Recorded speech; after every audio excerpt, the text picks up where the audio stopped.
kids developing. And they are furious. They've signed a petition calling for the immediate ban of Common Core because it is doing serious damage to the development of young kids, forcing them to deal with issues like this at those ages. They can't process it. Their little minds haven't developed to that point yet. I'm going to show you a short clip from one of those doctors. This is Dr. Mary Calamia. She's a clinical social worker in New York, one state over, right? And she testified before the New York State Senate about this. It's one of the reasons why New York is now trying to get out of this. And she speaks for the 200 on that list. If you want to go to that website, I'll show you at the end. We brought Dr. Gary Thompson to Wisconsin. Anybody heard of him? Dr. Gary Thompson is a Utah child psychologist. He's got 2 children. One is special needs, and the other is developmentally accelerated. She's really smart. And so both his kids have been completely cut off by Common Core. He came to Wisconsin. He's been in all sorts. Glenn Beck interviewed him for an hour on one of his programs. He's been all across the country talking about this, become an activist. You can see, if you go to that website, you can see Gary Thompson's testimony. He absolutely devastates them, all right? This is bad for kids. And these people are Democrats, they're Republicans, they're libertarians. I want to show you Dr. Mary, right?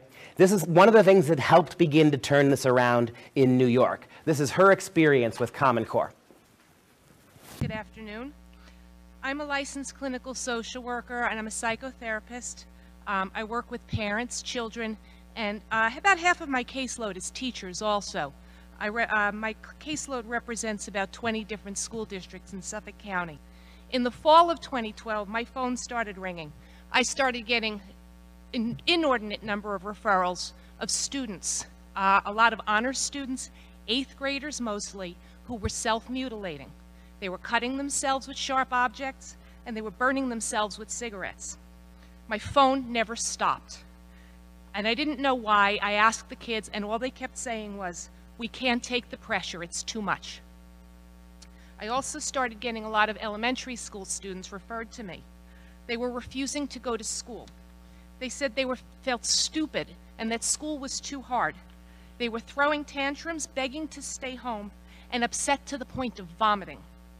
I was hearing from parents about kids bringing home homework they couldn't help them with.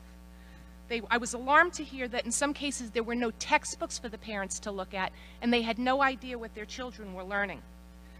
The teachers were reporting a staggering level of anxiety and depression, and that was when I first heard the term Common Core and learned about the standards that we now say set the bar so high anyone can walk right under it. Everyone was talking about the tests. As the school year progressed and the tests loomed, my patients were increasing their self-mutilating behaviors. They were complaining of insomnia, panic attacks, loss of appetite, depressed mood, and in one case, suicidal thoughts that resulted in a 2-week hospital stay for an adolescent. I don't know of any formal studies that connect these symptoms to the Common Core, but I really don't think we need to sacrifice an entire generation of children just to get the correlation.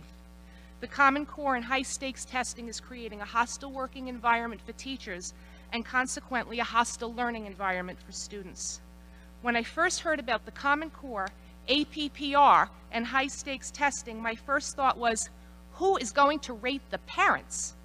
I see children and teenagers who are exhausted, running from activity to activity, living on fast food, then texting, using social media, and playing games well into the wee hours of the morning on school nights. We have children taking cell phones into the classrooms, tweeting and texting each other all day. We have parents, and yes, parents, who are texting their children during the school day. Let's add in bullying and cyberbullying that torments our children, even to the point of suicide, and the interminable drug problem that we have. And these variables affect student performance, and we make the teachers responsible for their performance. The SED holds them accountable, substituting innovation and individualism with cookie-cutter standards, believing that's going to fix our schools. We can't regulate biology. Young children cannot engage in the type of critical thinking that the Common Core calls for. That would require a fully developed prefrontal cortex, a part of the brain that is not fully functional until adulthood. The prefrontal cortex is responsible for critical thinking, rational decision-making, and abstract thought, all things that the Common Core requires prematurely. We give children pre-assessments, tell them to succeed, and then give them tests on material they haven't learned and tell them it's okay to fail. They cannot resolve that mixed message. Last spring, a 6-year-old encountered a multiplication sign on the NWEA first grade math exam and asked the teacher what it was. The teacher was not allowed to help him and told him to just do his best. From that point on, the student's test performance went downhill. He couldn't shake off the unfamiliar symbol and couldn't believe his teacher wouldn't help him. The Common Core requires children to read informational texts that are owned by a handful of corporations. They don't have a filter to distinguish good information from bad. So whatever you put in front of them, they take that as gospel. They're literal. So when we give them a textbook that explains the Second Amendment as, the people have the right to keep and bear arms in a state militia, they will look no further for clarification. We ask them to write critically using emotionally charged language to persuade instead of inform. They don't have that functional prefrontal cortex, so they tap into their limbic system, which is the part of the brain that involves basic human emotions, anger and fear being the foremost. So when we ask them to use emotionally charged language, we're actually asking them to fuel their language with fear and anger and aggression. They cannot temper this judgment. They don't have the ability to do that. So we teach to the test, which I think doesn't really measure learning. I think the tests measure endurance and resilience. Only a child who can sit still for 90 minutes, come back the next day and do it again, and the next day again, can succeed. I'm going to introduce you to a couple, I'm almost done. I'm going to introduce you just a couple of student stories, okay? A couple of the faces of the Common Core. We have an entire third grade class that spent the entire day sobbing after one testing session. A second grader who witnessed this is now in third grade and won't go to school. She's being evaluated, a 7-year-old being evaluated for psychotropic medication just to get her to go to school. A 6-year-old who came home crying because in September, in the first grade, she didn't know what a vertex was. 2 8-year-olds opted out of the ELA exam and were publicly denied cookies because the teacher gave them to the class but wouldn't give them to them. And that teacher, who under duress, felt obligated to do such a thing.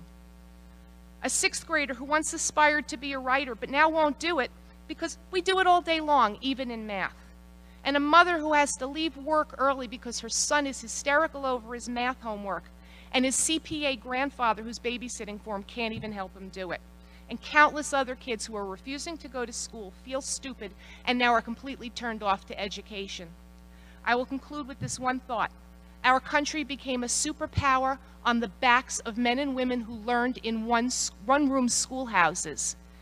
This isn't rocket science. It doesn't take a great deal of technology or corporate or government involvement to help our children to succeed. We need to rethink the Common Core and the associated high-stakes testing and get back to the business of educating our children in a safe, healthy, and productive manner. Thank you. Thank you.